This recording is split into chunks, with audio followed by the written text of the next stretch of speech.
السلام علیکم ورحمۃ اللہ وبرکاتہ۔ الحمد للہ ان الحمد للہ نحمده ونستعینه ونستغفره ونعوذ باللہ من شرور انفسنا ومن سیئات اعمالنا من يهده الله فلا مضل له ومن يضلل الله فلا هادي له واشهد ان لا اله الا الله واشهد ان محمدا عبده ورسوله اما بعد فان خير الحديث كتاب الله وخير الهدي هدي محمد صلى الله عليه وعلى اله وسلم وشر الامور محدثاتها وكل محدثة بدعة وكل بدعة ضلالة وكل ضلالة في النار۔ رب اشرح لي صدري ويسر لي امري واحلل عقدة من لساني يفقهوا قولي۔ تمام تر تعریف حمد ثنا اس خالق کائنات کے لیے لائق اور زیبا ہے جو ساری کائنات کا ایک و تنہا خالق، مالک، مربی اور منتظم ہے۔ درود و سلام ہو انبیاء اکرام پر جنہیں انس اور جن کی رشد و ہدایت کے لیے مبعوث فرمایا گیا، خصوصاً نبی مکرم رحمت للعالمین امام الانبیاء محمد صلی اللہ علیہ وسلم پر۔ اس مختصر سے درود و سلام کے بعد معزز سامعین اکرام، انشاءاللہ تعالی آج سورہ نحل کی آیت نمبر 80 سے کلاس رہے گی۔ اللہ رب العزت سے دعا ہے کہ اللہ رب العزت ہمیں قرآن مقدس کو صحیح منہج پر سمجھنے کی، صحیح طریقے سے سمجھنے کی توفیق اور رفیق عطا فرمائے۔ قرآن کی تفسیر کے اصول۔ قرآن کی تفسیر کا سب سے پہلا اصول کہ قرآن کی تفسیر خود قرآن سے ہوگی۔ دوسرا، قرآن کی تفسیر نبی کریم صلی اللہ علیہ وسلم کے فرمان سے ہوگی، حدیث سے ہوگی۔ اور تیسرا، صحابہ اکرام کے فہم سے ہوگی جو عین قرآن و حدیث کے مطابق ہوا کرتے ہیں۔ اس کلاس کے تعلق سے 3 کام جو روزانہ کرنے ہیں اس کو سماعت فرما لیں۔ اس کلاس کے تعلق سے 3 کام جو روزانہ کرنے کے ہیں۔ نمبر 1، حاضری۔ آن لائن جو اسٹوڈنٹ ہیں ان کی حاضری ان کے اسائنمنٹ سبمٹ کرنے سے لی جاتی ہے، یعنی جس کے اسائنمنٹ جمع ہو رہے ہیں، جس کے کوشچن پیپر آنسر شیٹ جمع ہو رہی ہے، وہ ان کی حاضری کہلائے گی۔ اور اسی بنیاد پر انشاءاللہ تعالی ہماری دوسری کلاس جو ہونے والی ہے تعلیم القرآن کی، اس کے اندر ان کا ایڈمیشن ہوگا۔ دوسرا، قرآن جب کلاس کے اندر ہم بیٹھیں یا آڈیو سننے کے لیے بیٹھیں تو قرآن اور پین اور کاپی لے کر کے بیٹھیں۔ کلاس میں یا آڈیو سننے کے لیے جب بیٹھیں تو قرآن جو بات ترجمے والا ہے، ترجمے والا قرآن سامنے ہو اور پین اور کاپی سامنے ہو، تاکہ جو خاص باتیں ہیں، جو نکات ہیں، جو اس سے ریلیٹڈ آیتیں ہیں، احادیث ہے اور صحابہ کا منہج ہے، اس کو ہم نوٹ کر سکیں اور پوری توجہ سے رب کے کلام سے جڑ جائیں، پوری توجہ سے رب کے کلام کو سمجھیں۔ اس کلاس کا کرنے کا تیسرا کام، اس کلاس میں لوگوں کو جوڑیں، لوگوں کو جوڑنے کی کوشش کریں، اللہ کے کلام سے لوگوں کو جوڑنے کی کوشش کریں۔ نبی کریم صلی اللہ علیہ وسلم نے حضرت علی سے فرمایا کہ اے علی، تمہارے کہنے سننے سے اگر ایک آدمی بھی راست پہ آ گیا تو تمہارے لیے سرخ اونٹوں سے بہتر ہے۔ تو ہمیں اللہ کے کلام سے جوڑنے کے لیے ہر کسی، کیونکہ یہی کلام ہے، یہی ہدایت کی کتاب ہے کہ جو اس سے جڑے گا اسی کو ہی وہی راست پر آ سکتا ہے۔ تو کلاس سے جوڑنے کی کوشش کرنا ہے، اور کلاس سے جوڑنے کے لیے کوئی شرائط نہیں ہے کہ اسے فیس دینا ہوگا۔ فیس کوئی دے یا نہ دے، فیس دینا پسند کرے نہ پسند کرے، اس سے کوئی مطلب نہیں ہے، لیکن کلاس سے جڑنا ہے۔ اور دوسرا، کلاس سے جڑنے کے لیے اسائنمنٹ جمع کرنا، کوشچن پیپر جمع کرنا یہ بھی ضروری نہیں ہے۔ اگر وہ صرف سننے کے لیے آتے ہیں تو سننے کے لیے بھی ان کو بلائیں تاکہ وہ اللہ کے کلام کو سن سکیں۔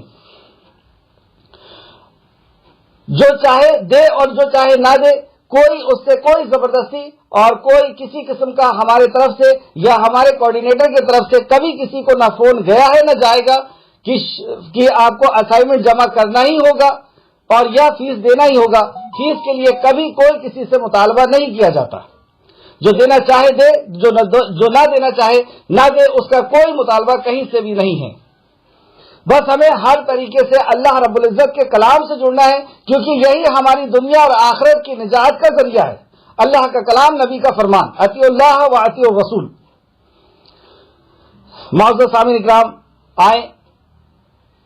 آیت نمبر 80 اور 81 میں سورہ نحل، اللہ سبحانہ و تعالی نے ان دو آیتوں کے اندر نعمتوں کا ذکر کیا، اور نعمتیں دو قسم کی ہوا کرتی ہیں، ایک دنیاوی یعنی جسمانی نعمت اور ایک روحانی نعمت۔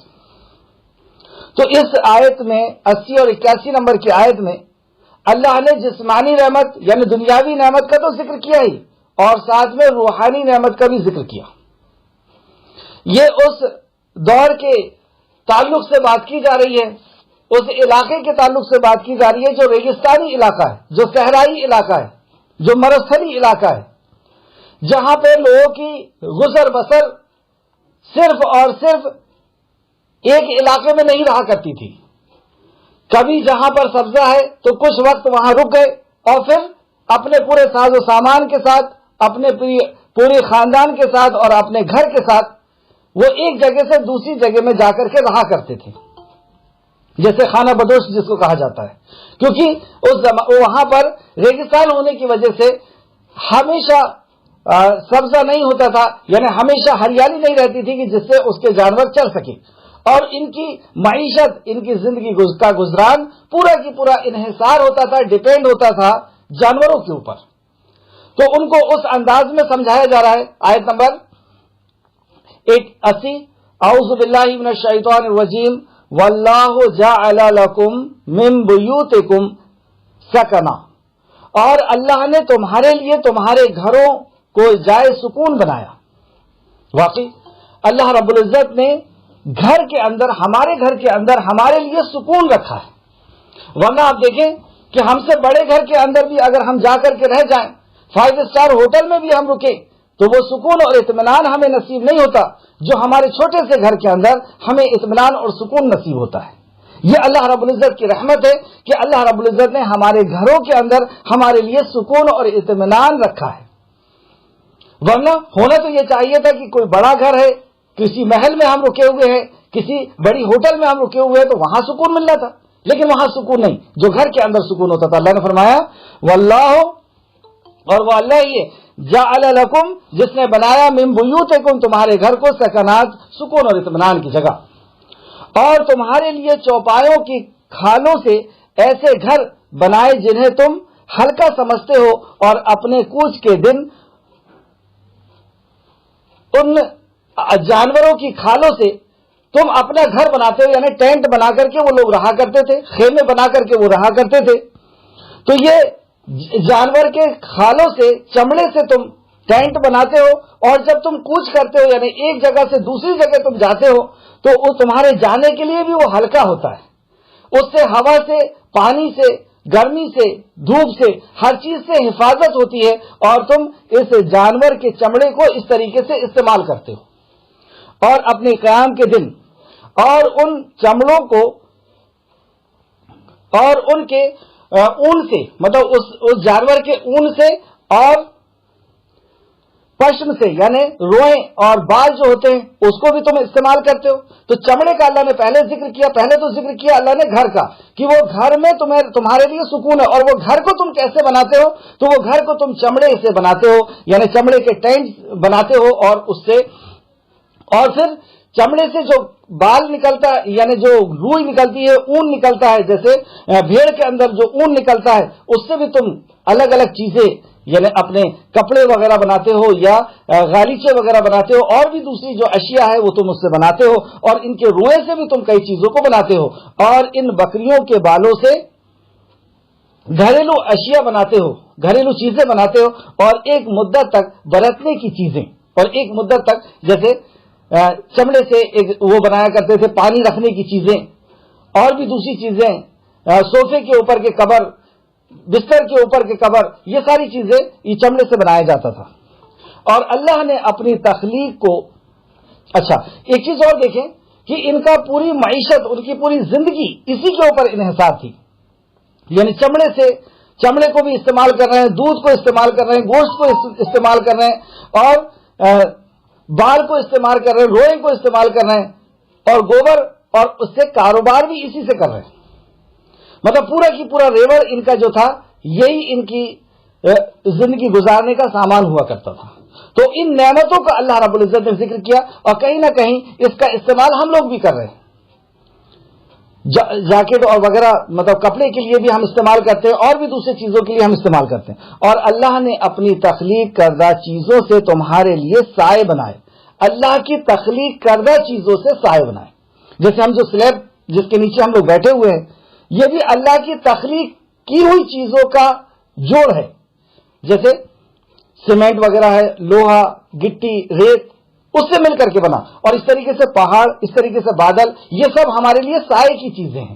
تو سایہ اس سے ہم لوگ لیتے ہیں. اور تمہارے لیے پہاڑ میں چھپنے کے مقام یعنی غار، گفا بنائی کہ جب ہم سیر و سپاٹے کے لیے جاتے ہیں اور اچانک آندھی اور طوفان آتا ہے تو ہم قرار پکڑتے ہیں، ہم پناہ لیتے ہیں اس غار کی، اور جا کر کے وہاں پہ محفوظ رہتے ہیں. اور تمہارے لیے کرتے بنائے جو تمہیں گرمی میں بچاتے ہیں. جو کرتے ہم لوگ پہنتے ہیں وہ گرمی کے لیے بھی استعمال کیا جاتا ہے، اور ٹھنڈ کے لیے بھی، بارش کے لیے بھی. لیکن یہاں پہ صرف گرمی کا استعمال اس لیے کیا جا رہا ہے کیونکہ وہ ریگستانی علاقوں میں بات کی جا رہی ہے.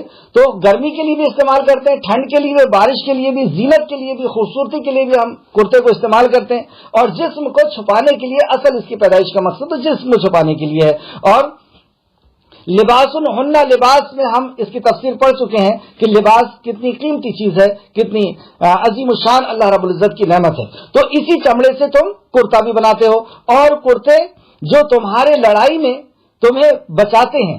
اور لڑائی کے کرتے یعنی جس کو ہم لوگ کوچ کہتے ہیں، یعنی جو زرہ، عربی میں اس کو زرہ کہتے ہیں. تو زرہ پہن کر کے تم جنگ میں لڑتے ہو، اور جس سے تمہیں تلواریں اور بھالے وغیرہ نہیں لگتے. تو یہ بھی تم اسی سے بناتے ہو. اسی طرح وہ تم پر اپنی نعمتیں تمام کرتا ہے. یہاں تک اللہ رب العزت نے ذکر کیا جو مادی نعمتیں ہیں، جو نظر آنے والی، جو ہماری سامنے کی جو نعمتیں ہیں ان کا ذکر کیا اللہ نے. جو جسمانی جسم کے لیے ہمارے ضروری ہے نا، گھر کا، لباس کا، سامان کا، کاروبار کا، اور مویشیوں کا، ان کا ذکر کیا. اور مویشیوں سے ملنے والی چیزوں کا اللہ نے ذکر کیا. اب اللہ فرماتا ہے کذالک یتم نعمتہ علیکم لعلکم تسلمون. اس طرح وہ تم پر اپنی نعمتیں تمام کرتا ہے. یہ نعمتیں تمام کون سی ہیں؟ اس تعلق سے ہم دوسری جگہ دیکھ سکتے ہیں کہ یہ کون سی نعمتوں کی طرف اشارہ کیا جا رہا ہے. اللہ رب العزت دوسری جگہ فرماتا اعوذ باللہ من الشیطان الرجیم الیوم اکملت لکم دینکم واتممت علیکم نعمتی ورضیت لکم اسلام دینا. تو اب الیوم اکملت لکم دینکم کہ آج کے دن میں نے اس دین کو مکمل کر دیا. دین یعنی زندگی گزارنے کا طریقہ اللہ نے نازل کیا اور کہا کہ اسے میں نے مکمل کر دیا. واتممت علیکم نعمتی، اور اپنی نعمت تم پہ تمام کر دی. یہ ہے وہ روحانی نعمت جو اللہ رب العزت نے دین کی شکل میں ہمیں عطا کی. یہ نعمت تم پر تمام کر دی. وَرَضِيتُ لَكُمُ الْإِسْلَامَ دِينًا، اور اس زندگی گزارنے کے طریقے جو اسلام ہے اس سے میں راضی ہو گیا. اس نعمت کا اللہ رب العزت نے یہاں ذکر کیا کہ یہ نعمت میں نے تم پر دے دی. یہ وہ نعمت ہے جس نعمت کے تعلق سے نبی کریم صلی اللہ علیہ وسلم نے فرمایا جو ہمیں ملی ہے، جو اسلام ہمیں ملا ہے، اس کے تعلق سے نبی مکرم نے فرمایا کہ جسے اسلام مل گیا اسے دنیا اور معافیہ یعنی دنیا اور دنیا کے اندر جتنی بھی چیزیں ہیں اس سے قیمتی چیز مل گئی. اللہ اکبر. یہ جانتے ہیں آپ یہ کیا نعمت ہے؟ یہ وہ نعمت ہے جس کے لیے بڑے بڑے انبیاءوں کے بڑے بڑے رشتہ دار محروم رہ گئے. سیدنا ابراہیم علیہ السلام جو اللہ کے خلیل ہیں، اللہ رب العزت نے صرف ابراہیم علیہ السلام کو قرآن میں خلیل کہہ کر کے آواز دی، خلیل کہہ کر کے پکارا. اور احادیث میں، حدیث کے اندر نبی کریم صلی اللہ علیہ وسلم کو بھی خلیل کہا. نبی مکرم نے کہا خلیل کون ہوتا ہے؟ خلیل وہ جو صرف ایک ہو. نبی کریم صلی اللہ علیہ وسلم نے فرمایا کہ میں اگر اللہ کا خلیل نہ ہوتا تو میں ابو بکر کو خلیل بناتا. خلیل ایک ہوتا ہے. تو ابراہیم علیہ السلام اللہ کے خلیل، اور ان کے والد کو یہ نعمت نہیں ملی. ان کے والد اس رحمت سے، اس نعمت سے، اس رحمت سے محروم رہے. وہ رحمت، وہ نعمت آپ کو اور مجھے ملی ہے. آپ غور کریں کتنی بڑی بات ہے یہ، کہ اللہ کے خلیل، اور کل حشر کے میدان میں وہ کہیں گے کہ اے اللہ تو نے وعدہ کیا تھا کہ مجھے رسوا نہ کرے گا. اللہ کہے گا کہ دیکھ اپنے پیر کی طرف، ایک بچھو خون میں لطفت اور گھسٹ رہا ہے. یہ ان کا باپ آزر ہوگا اور حکم ہوگا کہ اس کو گھسیٹ کر کے جہنم کے اندر ڈال دو. ابراہیم اللہ کے خلیل ہیں، اور ان کے والد، بیٹے کو باپ سے کیسی محبت ہوتی ہے، لیکن ان کے والد اس نعمت سے محروم رہے. اللہ نے وہ نعمت ہمیں عطا کیا ہے. کیا ہے ہمارے پاس اس کی قدر؟ نوح علیہ السلام، جس کی شان میں اللہ نے فرمایا کہ میرا نوح 950 سال دن اور رات اللہ کی وحدانیت کی طرف بلاتا رہا. وہ نوح علیہ السلام جن کی بددعا پہ اللہ رب العزت نے ایسا شدید عذاب نازل کیا. وہ نوح علیہ السلام اللہ رب العزت سے کہہ رہے ہیں کہ اللہ یہ میرا بیٹا ہے. اللہ رب العزت کے حکم سے ایک پانی کی موج آئی جس نے باپ کو بیٹے سے جدا کر دیا، اور اللہ نے اعلان فرمایا کہ اے نوح یہ تیرا بیٹا نہیں، جبکہ آپ کے وطن سے ہیں. لیکن جس کو یہ نعمت نہ ملی وہ بیٹا کہنے کا حقدار نہیں، وہ بیٹا نہیں کہلا سکتا. تو اس سے یہ پتہ چلا کہ ایک مسلمان کا اور غیر مسلمان کا کوئی رشتہ نہیں. ہاں صرف وہ رشتہ ہے کہ ہم آدم کی اولاد ہیں تو ہم سب اس رشتے سے بھائی بھائی ہیں، لیکن دین کا کوئی رشتہ نہیں. نوح علیہ السلام جیسی ہستی جنہوں نے اللہ کی وحدانیت 950 سال بیان کی، اور بیٹے سے کیسی محبت ہوگی، اس بیٹے کو یہ نعمت نصیب نہیں ہوئی. آپ کو اور میرے کو یہ نعمت نصیب ہوئی. ہمیں یہ نظر سے ہم نے کیا قدر کی اس کی. ابو طالب اس قدر محبت کرتے نبی کریم صلی اللہ علیہ وسلم سے کہ شعب ابی طالب میں نبی مکرم آرام کرنے کے لیے رات میں لیٹے، اور ابو طالب وہاں پہنچتے اور کہتے ہیں کہ اے محمد اٹھ جائیے، اور اپنے بیٹے کو، سگے بیٹے کو وہاں پہ لٹا دیا. لوگوں نے پوچھا ایسا کیوں؟ تو کہا کہ محمد کو سوتے ہوئے لوگوں نے یہاں دیکھا ہے، مکہ کے لوگوں نے، وہ اگر رات میں وار کریں گے تو میرے بیٹے کے اوپر وار کریں گے، محمد کے اوپر نہیں، صلی اللہ علیہ وسلم. ایسی جان نچھاور کرنے والے ابو طالب، جس کے لیے نبی مکرم صلی اللہ علیہ وسلم دعائیں کرتے رہے، اور آخر وقت میں آپ کے کان میں کہا کہ اے چچا میرے کان میں ہی لا الہ الا اللہ اور محمد رسول اللہ کا اعلان کر دیجئے، اقرار کر لیجئے.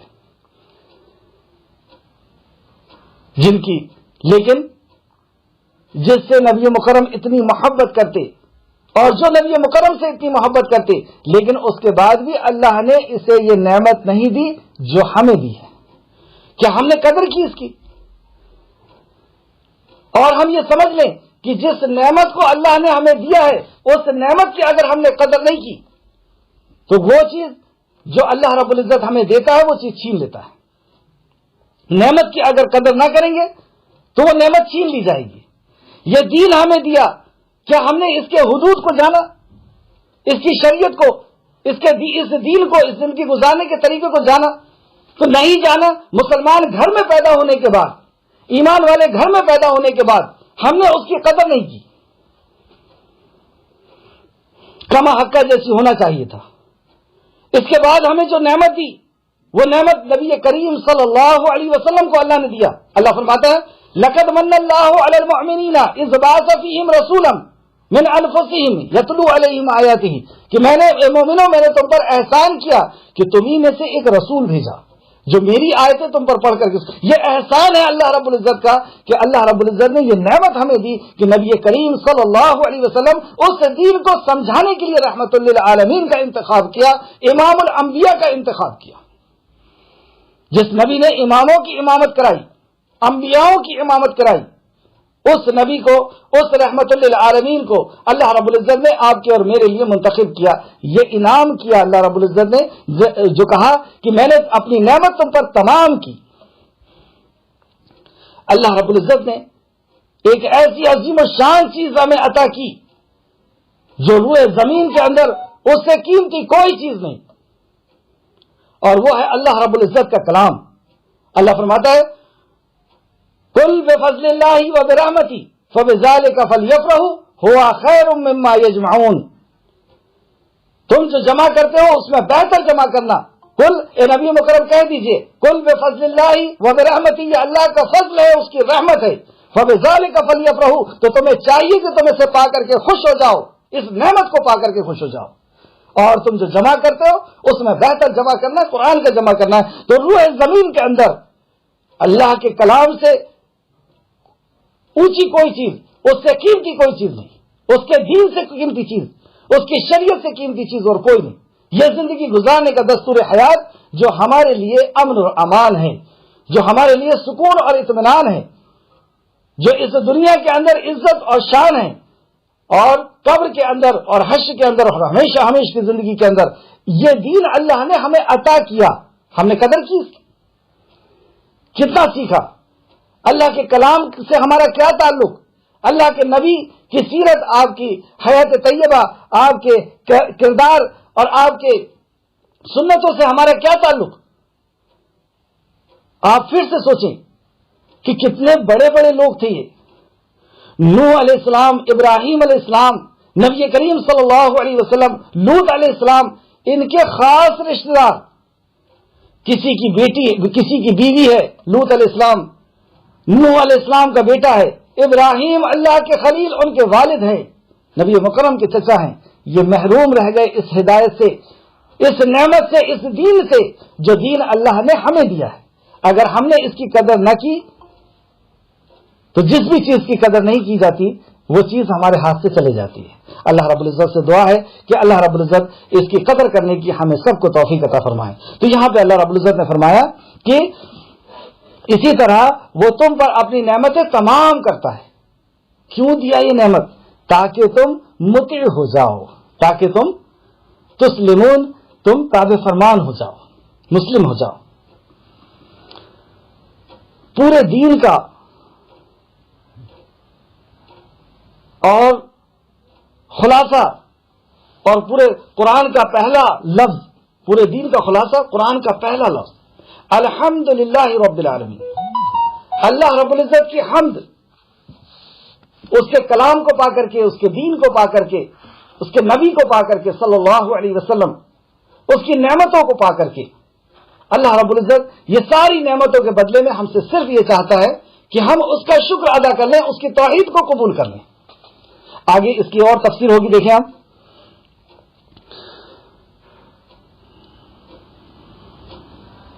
آیت نمبر 82. پھر اگر وہ پھر جاتے ہیں ان نعمتوں کو پانے کے بعد، اور ہم اپنے اوپر اگر غور کریں تو مسلمان گھر میں پیدا ہو جانے کے بعد، اسلام کو قبول کر لینے کے بعد، دین کو جان لینے کے بعد، اگر اس شریعت سے اطیع اللہ و اطیع الرسول سے اگر ہم منہ پھیرتے ہیں تو اللہ رب العزت آیت نمبر 82 کے اندر فرماتا ہے پھر اگر وہ منہ پھیرے تو آپ کے ذمے تو صرف صاف صاف پہنچا دینا ہے. اگر وہ منہ پھیرتے ہیں، اگر وہ اطاعت اور فرمانبرداری نہیں کرتے تو آپ کے ذمے تو صرف پہنچا دینا ہے. تو پھر حساب کون دے گا؟ اللہ رب العزت نے دوسری جگہ فرمایا نبی مکرم آپ پہنچا دیجئے، حساب ہم لیں گے. تو ہم اپنے رب کو حساب دینے کے لیے بھی تیار ہو جائیں. جو نعمتیں اللہ رب العزت نے دی ہے اور یہ جو دین دیا ہے اور نبی مکرم رحمت للعالمین اور قرآن مقدس اور جو دوسری نعمتیں اللہ رب العزت نے دی ہیں زندگی گزارنے کی، ان سب کا حساب دینے کے لیے بھی ہم تیار ہو جائیں. اگر ہم اطاعت کے لیے تیار نہیں ہو رہے تو اللہ فرماتا ہے پھر اگر وہ منہ پھیرے تو آپ کے ذمے تو صرف صاف صاف پہنچا دینا ہے. آیت نمبر 83. اور اللہ کی نعمت کو پہچانتے ہیں، وہ اللہ کی نعمت کو پہچانتے ہیں. ہاں، کیا ہم نہیں پہچانتے اللہ کی نعمت کو؟ جو نعمت ہے کان، آنکھ، دل اور جہاں نظر جاری ہے وہاں پہ اللہ کی نعمت. تو یہ اللہ کی نعمت کو پہچانتے ہیں، پھر اس کا انکار کرتے ہیں. نعمت کا انکار کیا ہے؟ نعمت کا انکار شرک ہے، یعنی نعمت کی نسبت غیر اللہ کے طرف کرنا. نعمت اللہ نے دیا اور اس کی نسبت اللہ کی مخلوق کے طرف کرنا، یہ ہے ناشکرا پن اور یہ ہے اس کا انکار. تو پھر اس کا انکار کرتے ہیں اور ان میں سے اکثر ناشکرے ہیں. اکثریت کو اللہ نے مشرک کہہ دیا، ناشکرے ہیں. شیطان نے بھی یہی کہا تھا کہ اللہ مجھے تو مہلت دے دے، اکثر کو تو ناشکرا پائے گا. تو اللہ نے بھی کہا کہ جو میرا مخلص بندہ ہوگا تیرا اس کے اوپر زور نہیں چلے گا. اللہ ہم سب کو محفوظ رکھے. آیت نمبر 84. اور یاد کرو جس دن ہر امت میں سے ایک گروہ کھڑا کیا جائے گا. اب یہاں پہ حشر کے میدان کا ذکر کیا جا رہا ہے. اللہ رب العزت ہمیں حشر کے میدان کی رسوائی سے محفوظ رکھے. ہم دنیا کے اندر اپنے اعمال کا چرچا رشتہ داروں میں، معاشرے میں ہو جائے، اس سے بڑے ڈرتے ہیں کہ ہمارے گناہوں کا پتہ لوگوں کو نہ چل جائے، رشتہ داروں کو، دوستوں کو اور جو عزت کرتے ہیں انہیں نہ پتہ چل جائے ہمارے گناہوں کے بارے میں. کل حشر کے میدان میں سارے اعمال کھولے جائیں گے. اللہ ہمیں اس دن کی رسوائی سے بچا لے. اس دن ہمارے اعمال لوگوں کے سامنے بیان کیے جائیں، اس سے ہمیں محفوظ رکھے. کیونکہ کچھ اللہ کے ایسے بھی بندے ہوں گے جن کے نام اعمال کو لوگوں کے سامنے نہیں کھولا جائے گا. اللہ پردے کے اندر ان سے اپنی نعمتوں کا حساب لے گا اور حساب آسان لے گا. اللہم احسبنی حساب یسیرا، اے اللہ ہمارے حساب و کتاب کو آسان کر دے. آمین یا رب العالمین. اب دیکھیں حشر کا میدان کتنا سخت ہے. اور یاد کرو جس دن ہم ہر امت میں سے ایک گروہ کھڑا کریں گے. یہ گروہ کون ہے؟ یہ گروہ ہے انبیاؤں کا. انبیاؤں کو اللہ رب العزت کھڑا کرے گا اور حساب و کتاب کا معاملہ اس امت کا نبی ہوگا اور وہ نبی گواہی دے گا کہ جب انہوں نے اللہ کی پیغام کو پہنچایا تو امت نے انہیں کیا جواب دیا. اس لیے کھڑا کیا جائے گا. اللہ ان سے پوچھے گا کہ تمہیں جو پیغام دیا تھا کیا لوگوں تک پہنچا دیا؟ نبی کہیں گے کہ ہاں اے اللہ تو نے جو پیغام دیا تھا ہم نے پہنچا دیا. امت سے کہے گا اللہ کیا پہنچایا تھا میرے نبی نے پیغام؟ وہ انکار کر دیں گے. اللہ رب العزت نبی کریم صلی اللہ علیہ وسلم کو پیش کرے گا. نبی کریم کی امت پیش ہوگی. اللہ ان سے پوچھے گا، وہ بتائیں گے کہ ہاں اس نبی نے پیغام پہنچایا تھا. امتی کہیں گے ہاں اس نبی نے پیغام پہنچایا تھا. کیسے؟ اس قرآن کی بنیاد پر. کیونکہ قرآن کے ذریعے سے، اس وحی کے ذریعے سے جو اللہ کی طرف سے آئی ہے، اللہ رب العزت نے ہمیں خبر دی کہ نوح علیہ السلام نے 950 سال، لوط علیہ السلام نے، اسماعیل علیہ السلام نے، ابراہیم علیہ السلام نے، یعقوب علیہ السلام نے اپنی قوم کو اللہ رب العزت کے وحدانیت کی طرف بلایا. اس بنیاد پر ہم جواب دیں گے. تو اللہ فرماتا ہے یاد کرو جس دن ہر امت میں سے ایک گروہ کھڑا کیا جائے گا. پھر جنہوں نے کفر کیا وہ کیا کریں گے؟ وہ مہلت مانگیں گے، وقت مانگیں گے، جس وقت کی آج ہمیں قدر نہیں، اس دن وقت کی قیمت پتہ چلے گی. وہ کہیں گے کہ ایک دن جانے دو، ہم اطیع اللہ و اطیع الرسول کر کے آئیں گے، صرف اللہ کی عبادت اور صرف نبی کی اطاعت کر کے آئیں گے، جانے دو ہمیں ایک بار.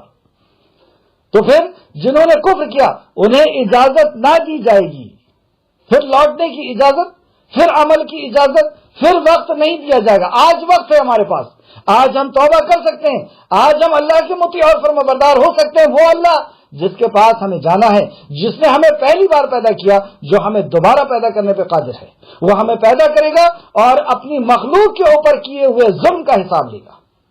ہر مخلوق سے وہ محبت کرتا ہے، وہ رحمان ہے. اس کی مخلوق کے اوپر جو ظلم کیے ہیں وہ اس کا ضرور حساب لے گا. وَمَن يَعْمَلْ مِثْقَالَ ذَرَّةٍ شَرًّا يَرَهُ، ذرے کا اللہ رب العزت حساب لے گا.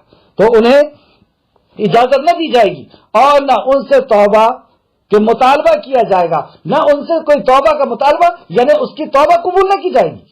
اس دن تو وہ بہت توبہ کرے گا. ابراہیم علیہ السلام کے والد بھی آ کر کے ابراہیم علیہ السلام کہیں گے کہ میں آج تجھ پر ایمان لے کر کے آتا ہوں. تو اس دن کوئی توبہ اور اس دن کا ایمان قبول نہیں کیا جائے گا. اس تعلق سے آپ دیکھیں سورہ مرسلات میں اللہ رب العزت نے فرمایا، سورہ مرسلات میں اعوذ باللہ من الشیطان ھذا یوم لا ینطقون، یہ وہ دن ہے کہ وہ لوگ بول نہیں سکیں گے. وہ حشر کا میدان ہوگا جس دن ہم سارے کے سارے زمین سے نکل کر کے اپنی قبروں سے نکل کر کے اپنے خالق کے سامنے حاضر ہوں گے. اللہ رب العزت فرماتا ہے اس دن بولنے کی اجازت کسی کو نہ ہوگی, کوئی بول نہ سکے گا اور نہ ان کو اجازت دی جائے گی کہ وہ عذر پیش کر سکیں. اس دن عذر پیش کرنے کی بھی کوئی اجازت نہیں. ہمارا پیر ہمارا ہاتھ اس دن بتائے گا ہمارے رب کو کہ اس نے کیا کر کے آیا ہے, اور ویسے بھی نام اعمال بھی ہوگا, اور اللہ رب العزت تو علیم اور خبیر بھی ہے. وہ حشر کا میدان اور اس کی ہولناکی کے تعلق سے نبی کریم صلی اللہ علیہ وسلم نے فرمایا جہنم کو جب میدان محشر میں لایا جائے گا تو اسے 70,000 لگام ہوگی, اس جہنم کی 70,000 لگام ہوگی, اور 70,000 لگاموں کے ساتھ باندھ کر لایا جائے گا, اور ہر لگام کو 70,000 فرشتے پکڑے ہوئے ہوں گے. جہنم سے ایک گردن نکلے گی اور مخلوق کو جھانک کر دیکھے گی, اور ایک ایسا گرم سانس لے گی کہ ہر شخص گھٹنوں کے بل گر جائے گا, اور جہنم کہے گی کہ مجھے ہر جابر اور سرکش یعنی ظلم کرنے والے اور شرکسی کرنے والے پر مسلط کیا گیا ہے جو اللہ کے ساتھ دوسروں کو شریک کرتا تھا. جہنم کس کے اوپر ناراض ہے؟ جو اللہ کے ساتھ دوسروں کو شریک کیا کرتا تھا, جو اللہ کی نافرمانیاں کیا کرتا تھا.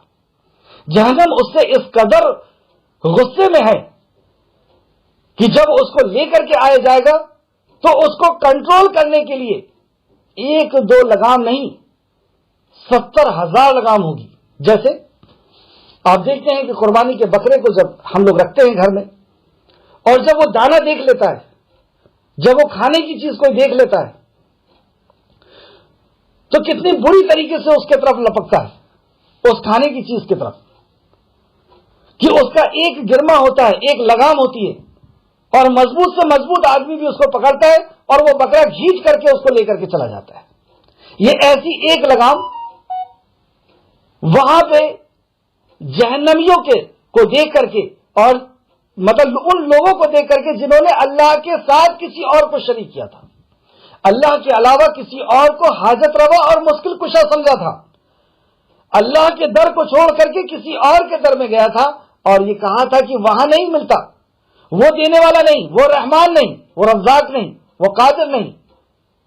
اللہ کے علاوہ کسی اور کو اس نے حاجت روا اور مشکل کشا سمجھا تھا, تو اس سے ایسی ناراض ہے کہ اللہ کو چھوڑ کر کے مخلوق کو حاجت روا اور مشکل کشا سمجھا ہے. تو ایسی چیخ کر کے جہنم اس کے طرف آئے گی کہ اس کو کنٹرول کرنے کے لیے اللہ 70,000 لگام دے گا, 70,000 لگام. اور ایک لگام کو کتنے فرشتے پکڑے ہوں گے؟ 70,000 فرشتے ایک لگام کو پکڑے ہوں گے. اور فرشتوں کی طاقت آپ دیکھ سکتے ہیں طائف میں کہ جبرائیل علیہ السلام کے ساتھ 2 فرشتے آئے تھے جو پہاڑ کے فرشتے تھے. کیا کہا انہوں نے کہ نبی مکرم آپ اجازت دے دیجئے ان طائف والوں کو, اور ایک روایت میں آتا ہے کہ ان طائف والوں کو اور مکہ والوں کو 2 پہاڑ کے بیچ میں رکھ کر کے پیس دوں گا. یہ 2 فرشتوں کی طاقت کہ پورا شہر کو پیس دینے کے لیے 2 فرشتے کافی. ایسے 70,000 فرشتے ایک لگام کو پکڑے ہوں گے, اور ایسی 70,000 لگاموں کو 70,000 فرشتے پکڑے ہوئے ہوں گے. اور اس کے بعد بھی وہ ایسی چیخے گی اور ایسی سانس لے گی کہ ہر شخص گھٹنے کے بل گر جائے گا. اب حدیث سنیں آپ, اور یہ مسلم کی اور مسند احمد کی روایت ہے. جہنم کو نبی کریم صلی اللہ علیہ وسلم نے فرمایا حشر کے میدان میں جہنم کو لایا جائے گا تو اسے 70,000 لگام کے ساتھ باندھ کر لایا جائے گا, اور ہر لگام کو 70,000 فرشتوں نے تھامے ہوئے ہوگا. مسلم شریف حدیث نمبر 2842. آگے کی حدیث نبی مکرم نے فرمایا جہنم سے ایک گردن نکل کر مخلوق کو جھانکے گی, اور وہ ایک ایسا گرم سانس لے گی کہ ہر شخص گھٹنوں کے بل گر جائے گا. اللہ اکبر, ہر شخص گھٹنوں کے بل گر جائے گا, ہر شخص. اور جہنم کہے گا کہ مجھے ہر جابر اور سرکش پر مسلط کیا گیا ہے جو اللہ کے ساتھ دوسروں کو بھی معبود بناتا تھا, اور فلا پر بھی مسلط کیا گیا ہے, مطلب فلا مجرموں پر بھی مجھے مسلط کیا گیا ہے, یعنی شرک کے علاوہ بھی جو دوسرے کرائم ہے, دوسرے گناہ ہیں, ان کے اوپر مسلط کیا گیا. جہنم مختلف قسم کے لوگوں کو کا ذکر کرے گا، جیسے کہ اس حدیث میں آیا ہے، پھر جہنم ان لوگوں کو میدان حشر سے اس طرح چن لے گی جس طرح پرندہ۔ اس طریقے سے جہنم حشر کے میدان سے مجرموں کو، اللہ کے نافرمانوں کو، اللہ کے ساتھ شرک کرنے والوں کو ایسے چنے گی جیسے مرغی دانے کو چنتی ہے، جیسے پرندہ اپنے کھانے کی چیزوں کو چنتا ہے، اس طریقے سے چن کر کے جہنم میں پھینک دیا جائے گا۔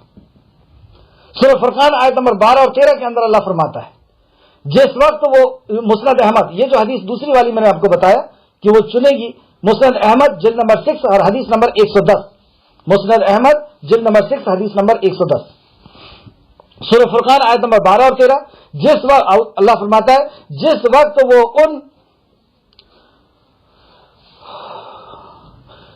وہ ان کو دور سے دیکھے گا تو غضبناک ہو کر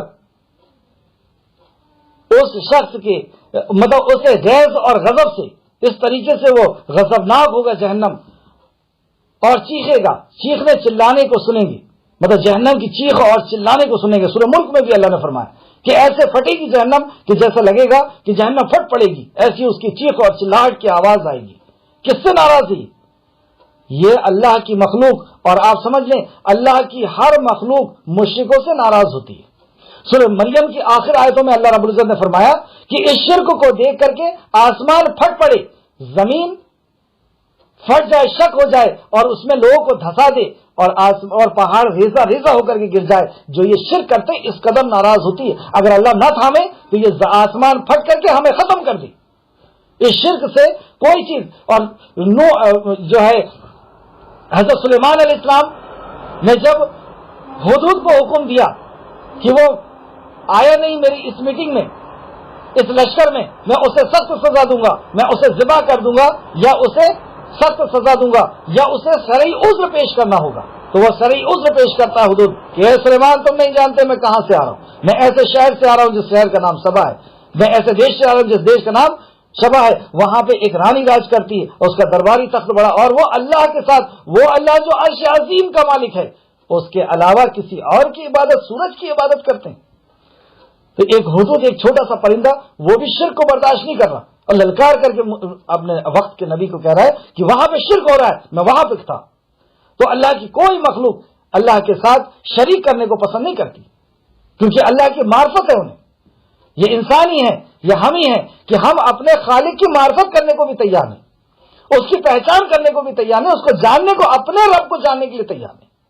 اللہ ہم سب کو محفوظ رکھے اور ہمیں اللہ کی معرفت کرنے کی توفیق، اس کی وحدانیت کو جاننے کی، اس کے ایک ہونے کی جاننے کی ہمیں توفیق اور وفیق عطا فرمائے۔ تو جہنم اس طریقے سے غیظ و غضب کے چیخے گی، سورہ فرقان آیت نمبر 12۔ اور جب یہ لوگ دوزخ کے کسی تنگ جگہ میں زنجیروں میں جکڑ کر ڈالے جائیں گے تو وہاں ہلاکت کو پکاریں گے، مطلب جہنم کی ایک چھوٹی سی جگہ میں کئی لوگوں کو زنجیر میں جکڑ کر کے خالق کائنات فرماتا ہے کہ ان کو ڈال دیا جائے گا، اور وہ چیخیں گے اور چلائیں گے آج، اور پھر جب وہ چیخیں گے اور چلائیں گے تو ندا لگائی جائے گی، آج ایک ہی ہلاکت کو نہ پکارو بلکہ بہت سی ہلاکتوں کو پکارو، اب تمہارے چیخنے اور چلانے سے کچھ نہیں۔ سورہ کہف آیت نمبر 53 کے اندر فرماتا ہے اللہ، وَرَأَى الْمُجْرِمُونَ النَّارَ فَظَنُّوا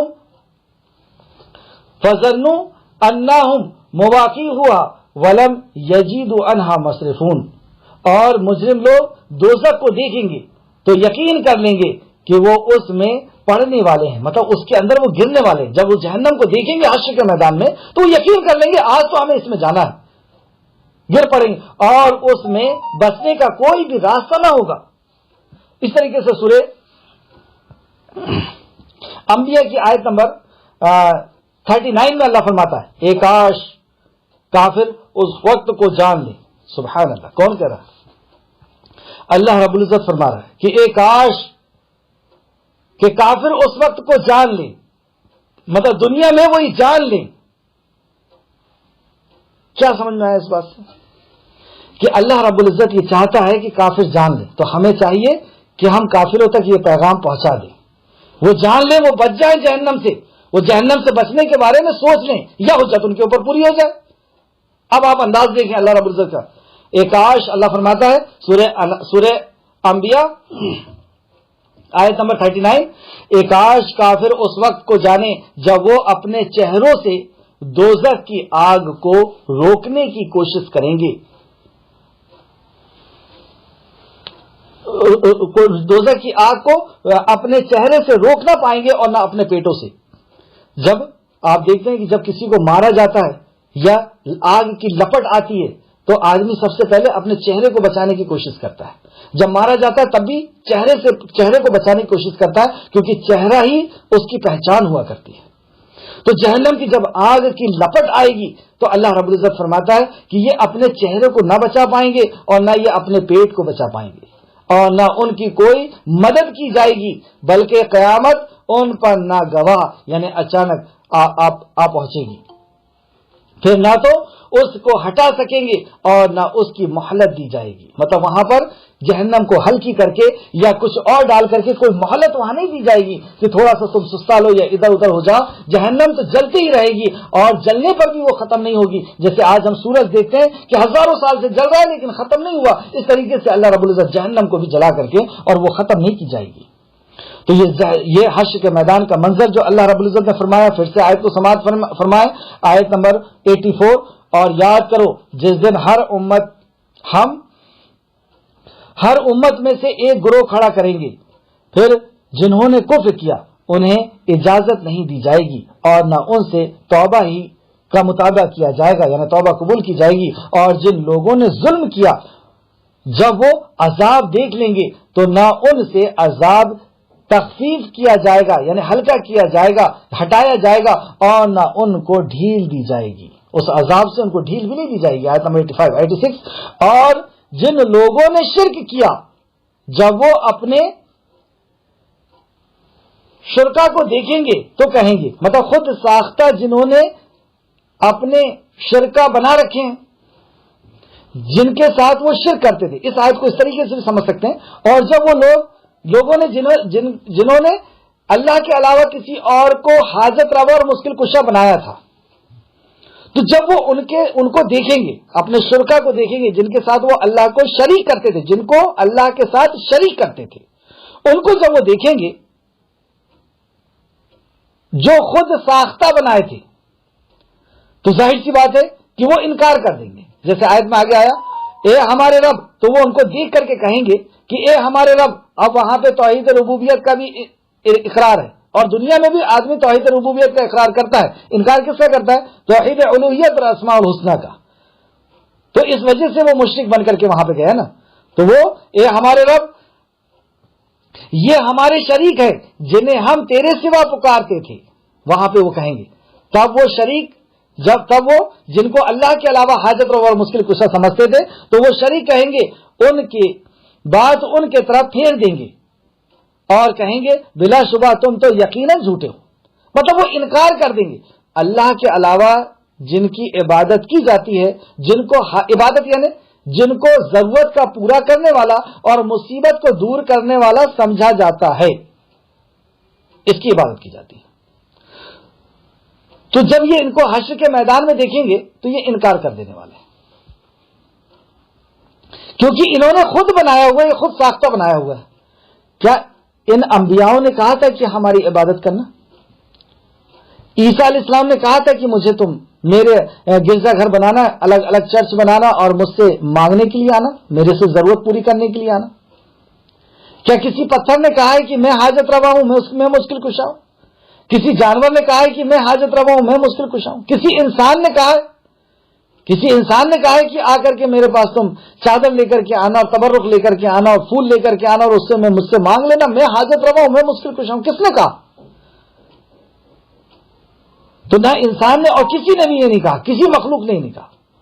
تو یہ خود ساختہ جو بنائے ہوئے ہیں۔ سورہ احقاف کی آیت نمبر 5 اور 6 کے اندر بھی آپ دیکھ سکتے ہیں، سورہ احقاف آیت نمبر 5 6، اور اس شخص سے بڑھ کر کون گمراہ ہو سکتا ہے؟ اللہ فرماتا ہے اس شخص سے بڑھ کر کون گمراہ ہو سکتا ہے جو ایسوں کو پکارے جو قیامت تک اسے جواب نہ دے سکے اور ان کو ان کے پکارنے ہی کی خبر نہ ہو، اور جب لوگ جمع کیے جائیں گے تو وہ ان کے دشمن ہو جائیں گے اور ان پرستش کا انکار کر دیں گے، جیسے ان کی پرستش کا بھی انکار کر دیں گے کہ اللہ ہم نہیں جانتے کہ انہوں نے ہمارے سے کیا حاجت روائی اور مشکل کشائی کی تھی۔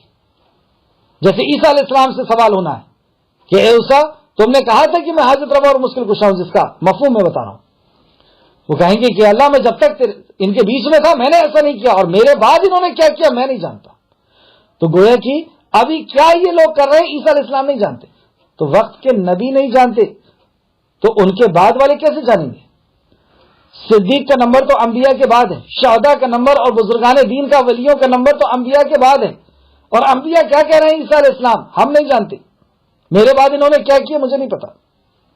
تو اس آیت میں بھی یہی بتایا گیا، اور اس شخص سے بڑھ کر گمراہ کون ہوگا جو ایسوں کو پکارے جو قیامت تک اسے جواب نہ دے، یعنی اس کی کوئی حاجت کو پوری نہ کریں اور ان کو ان کی پکارنے ہی کی خبر نہ ہو، انہیں پکارنے کی بھی خبر نہیں ہے۔ قرآن کی آیت پڑھ رہا ہوں میں۔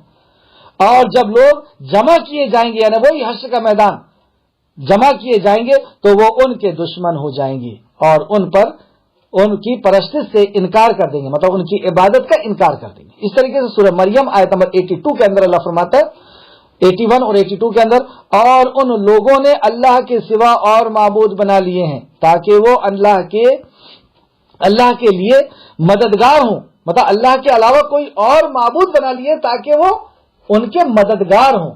تو مددگار کون؟ صرف اللہ، لیکن انہوں نے کسی اور کو مددگار بنا لیا۔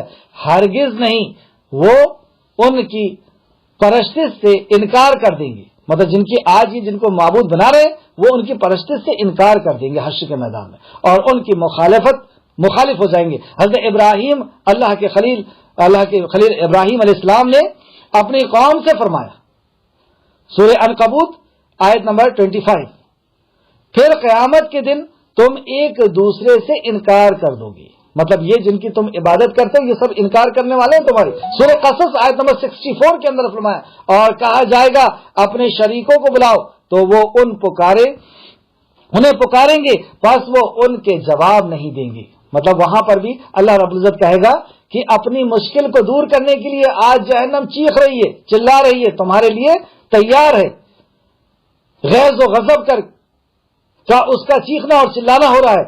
اس مصیبت سے بچنے کے لیے بلا لو جسے دنیا میں مصیبت سے بچنے کے لیے بلاتے تھے، جو تمہاری حاجتوں کو، تمہاری ضرورتوں کو، تمہاری مصیبتوں کو دنیا میں دور کرتے تھے، بلاؤ ان کو۔ تو یہ بلائیں گے ان کو، اس کا نقشہ اللہ کی سورہ قصص آیت نمبر 64 کے اندر، اور کہا جائے گا کہ اپنے شریکوں کو بلاؤ جن کو تم دنیا میں بلاتے تھے تو وہ ان کو پکاریں گے پس وہ ان کو جواب نہ دیں گے۔ اور اس قسم کی اور بھی قرآن کے اندر بہت ساری آیتیں ہیں۔ اور جن لوگوں نے ظلم کیا، آیت نمبر ہماری کلاس کی 85 نمبر آیت سورہ نحل کی، اور جن لوگوں نے ظلم کیا جب وہ عذاب دیکھیں گے تو ان سے عذاب میں تخفیف نہ کی جائے گی اور نہ ان کو ڈھیل دی جائے گی۔ اور آیت نمبر 86، اور جن لوگوں نے شرک کیا جب وہ اپنے شرکا یعنی خود ساختہ شریکوں کو دیکھیں گے تو کہیں گے اے ہمارے رب یہ ہمارے شریک ہیں جنہیں ہم تیرے سوا پکارتے تھے، تب وہ شریک ان کے بعد ان کے طرف پھیر دیں گے۔ تو مطلب وہ شریک کیا کریں گے؟ ان کی بات ان کے طرف پھیر دیں گے، انکار کر دیں گے۔ بلا شبہ تم یقیناً جھوٹے ہو، اور کیا کہیں گے وہ کہ بلا شبہ تم جھوٹے ہو، تم ہماری عبادت کرتے تھے، جھوٹ ہے۔ ہم نے تو نہیں کہا تھا کہ عبادت کرو ہماری، ہم نے تو نہیں کہا تھا کہ ہم حاجت روا اور مشکل کشا ہیں، ہم تمہاری مصیبتیں دور کر دیں گے، ہم تمہیں اولاد دے دیں گے، ہم تمہیں رزق دے دیں گے، ہم تمہیں عزت دے دیں گے، ہم تمہیں شہرت دے دیں گے، ہم نے تو نہیں کہا تھا۔ یہ ہے شرک کا انجام جس کی کوئی دلیل نہیں۔ آیت نمبر 87، اور اس دن وہ اللہ کے حضور میں اپنی فرما برداری پیش کریں گے، اور اس دن وہ اللہ کے حضور یعنی اللہ کے سامنے اپنی فرما برداری یعنی اپنی اطاعت پیش کریں گے، اور ان سے وہ سب کچھ گم ہو جائے گا جو وہ جھوٹ گڑتے تھے۔ دنیا کے اندر جو جھوٹ گڑ رہے ہیں نا کہ وہ ہماری ضرورت پوری کرتے ہیں، وہ اولاد دیتے ہیں، وہ پانی برساتے ہیں، وہ مصیبت دور کرتے ہیں، وہ غریبی دور کرتے ہیں، وہ فقیری دور کرتے ہیں، یہ سب گم ہو جائے گا، اور ان سے وہ سب کچھ گم ہو جائے گا جو وہ جھوٹ کرتے تھے. آیت نمبر 88. جنہوں نے کفر کیا، یہ ہے کفر، یہ ہے اللہ کا انکار، اللہ کی آیتوں کا انکار، اللہ کی توحید کا انکار، اللہ کی وحدانیت کا انکار. تو جنہوں نے اللہ کی عبادت کا انکار، تو جنہوں نے کفر کیا اور لوگوں کو اللہ کی راہ سے روکا، یعنی اللہ کی راہ سے یعنی توحید سے روکا. اور توحید کہاں ہے؟ اللہ کے کلام میں، نبی کے فرمان میں. تو گویا کہ اللہ کے کلام سے اور نبی کے فرمان سے روکا. گویا کہ قرآن و حدیث کے سیکھنے، اس کے جاننے، اس کے علم حاصل کرنے سے روکا. بات سمجھ میں آ گئی؟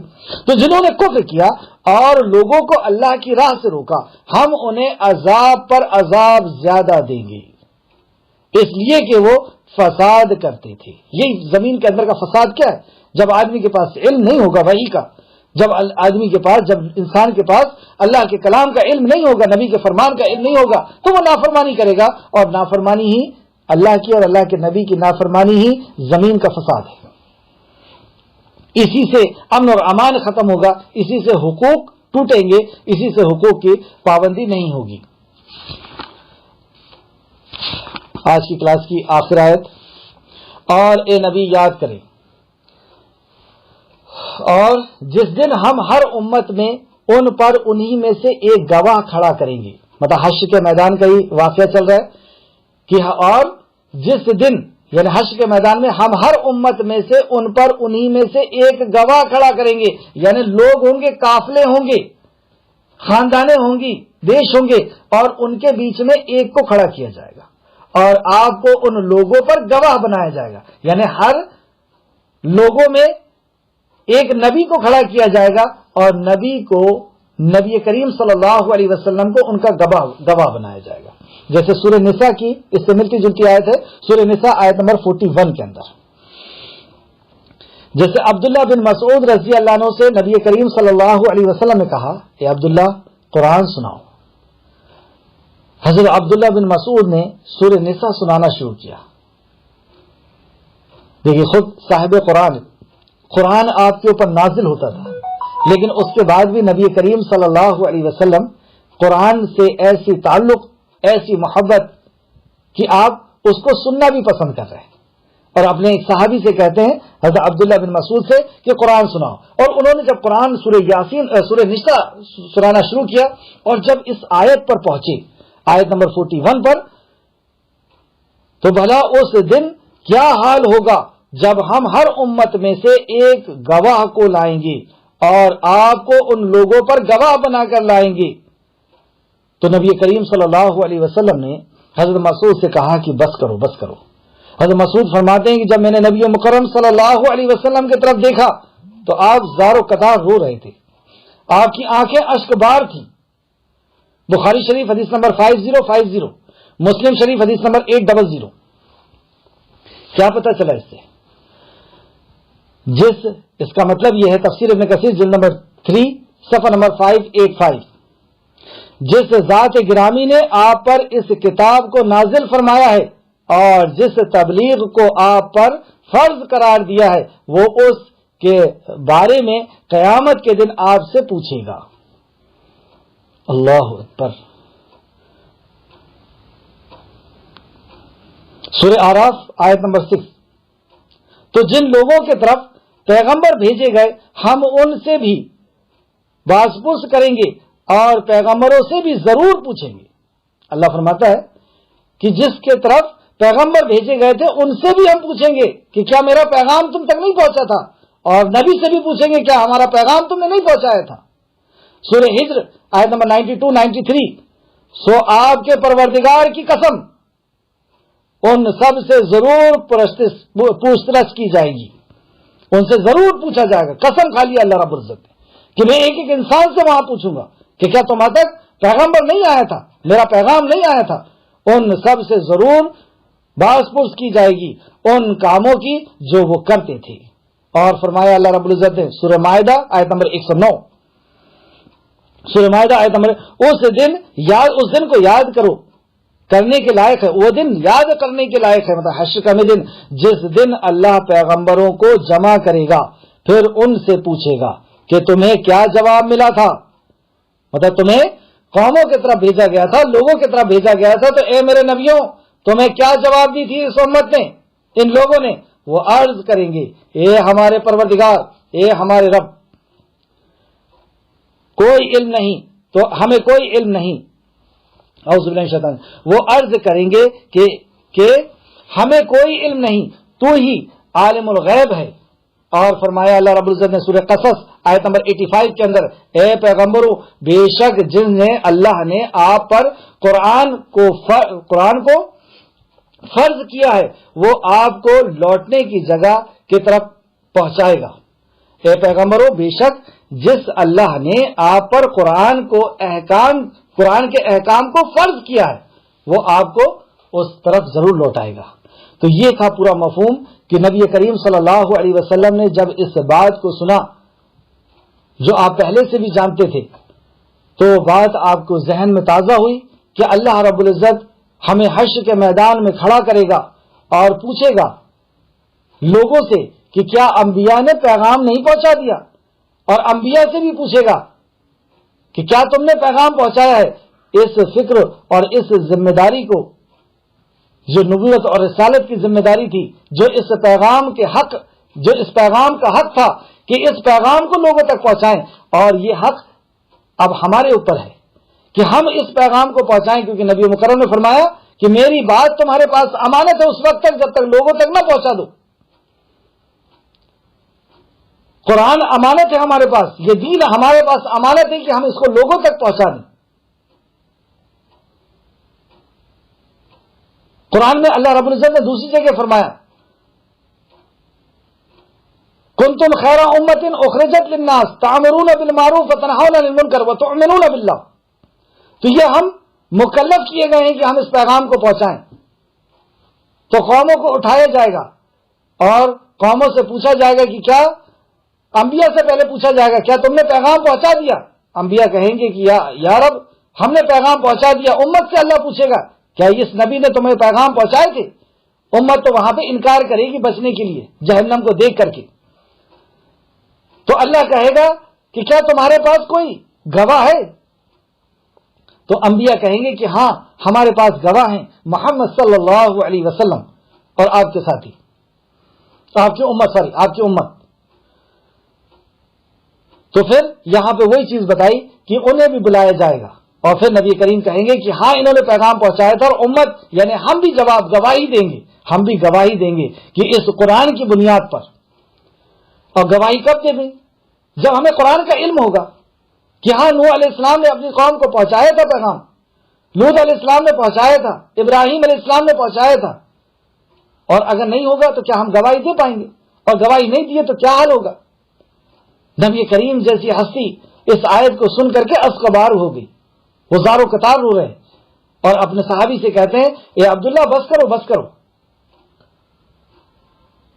پھر سے آیت دیکھیں، آیت نمبر 89، اور ہم اپنی ذمہ داری کا احساس کریں کہ جو نعمت اللہ رب العزت نے ہمیں دی ہے، اپنی نعمت جو ہم پر تمام کی ہے، یہ دین جو دیا ہے، اس کا ہم پاس و لحاظ رکھیں، اس کے حدود کو جانیں، اس کے نبی کی تعلیمات کو جانیں، اس کے کلام کے فرمان کو جانیں، اور اس کے حساب سے ہم زندگی گزاریں، ورنہ کل حشر کے میدان میں ہم سب کو حاضر ہونا ہے، کوئی اس سے بچ نہیں سکتا۔ جس رب نے یہاں پیدا کیا بغیر کسی وجود کے ہمیں وجود بخشا، وہ رب دوبارہ پیدا کرنے پہ قادر ہے۔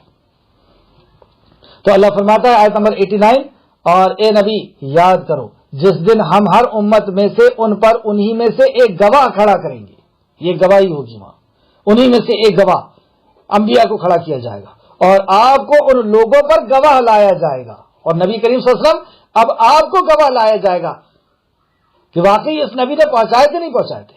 تو نبی مکرم قرآن کو، کیونکہ قرآن میں بتایا گیا نا، اس بنیاد پہ نبی کریم صلی اللہ علیہ وسلم بتائیں گے کہ ہاں نوح علیہ السلام نے فلاں پہنچایا، اور ہم نے آپ پر ہر چیز کو کھول کر بیان کرنے والی یہ کتاب نازل کی ہے، ہر چیز کو کھول کر کے بیان کرنے والی یہ کتاب نازل کی ہے، ہر اختلاف کا اس کے اندر جواب، زندگی گزارنے کا بہترین نمونہ، بہترین طریقہ، ایسا کلام ہم نے آپ کے اوپر نازل کیا۔ پھر سے سماعت فرمائے، اور ہم نے آپ پر ہر چیز کو کھول کر بیان کرنے والی یہ کتاب نازل کی ہے، اور جو مسلمانوں کے لیے ہدایت ہے اور رحمت، اور خوشخبری ہے. 3 چیز کی علامت دی یہاں پر. یہ قرآن کیا ہے؟ یہ مسلمانوں کے لیے، یعنی جو تابع فرمان ہو جاتے ہیں، جو مطیع اور فرمانبردار ہو جاتے ہیں، ان کے لیے ہدایت ہے. یہ مطلب ان کو اس پر چلنا اللہ کی طرف سے توفیق ملے گی. ہدایت یعنی وحی پر چلنے کی توفیق، اللہ کے فرمان پر چلنے کی توفیق، اس کو ہدایت کہتے ہیں. تو انہیں ہدایت ملے گی اور رحمت ہے. یہ پھر ان کے اوپر دنیا اور آخرت میں رحمت کی جائے گی اور خوشخبری ہے ان کے لیے. ان کے لیے اب قرآن کے اندر وہ جو کچھ پڑھ رہے ہیں یہ ان کے لیے خوشخبری. جیسے نبی مکرم کے بارے میں کیا فرمایا؟ وَشَاهِدًا وَمُبَشِّرًا وَنَذِيرًا، کہ آپ خوشخبری سنانے والے اور ڈر سنانے والے بنا کر کے بھیجے گئے. تو خوشخبری کس کے لیے؟ جو مسلمان ہے، جو ہدایت پر چلنے والا ہے، اس کے لیے یہ رحمت ہے اور خوشخبری ہے. اور جو اس دین کے کا پاس لحاظ نہیں رکھتا، اس دین کی قدر نہیں کرتا، جو دین اسے مل گیا، جو ابراہیم علیہ السلام کے والد کو نہیں مل پایا، جو نوح علیہ السلام کے بیٹے کو نہیں مل پایا، جو نبی مکرم کے چچا کو نہیں مل پایا، اسے مل گیا لیکن اس نے اس کی قدر نہیں کی، اس نے اس کا پاس لحاظ نہیں رکھا. تو اللہ رب العزت سے دعا ہے کہ اللہ رب العزت ہمیں اس دین کی قدر کرنے کی توفیق اور رفیق عطا فرمائے. جب تک زندہ رکھے اسلام اور اخلاص کے ساتھ عمل صالح کرنے کی ہمیں توفیق اور رفیق عطا فرمائے. آمین یا رب العالمین. السلام علیکم ورحمۃ اللہ وبرکاتہ.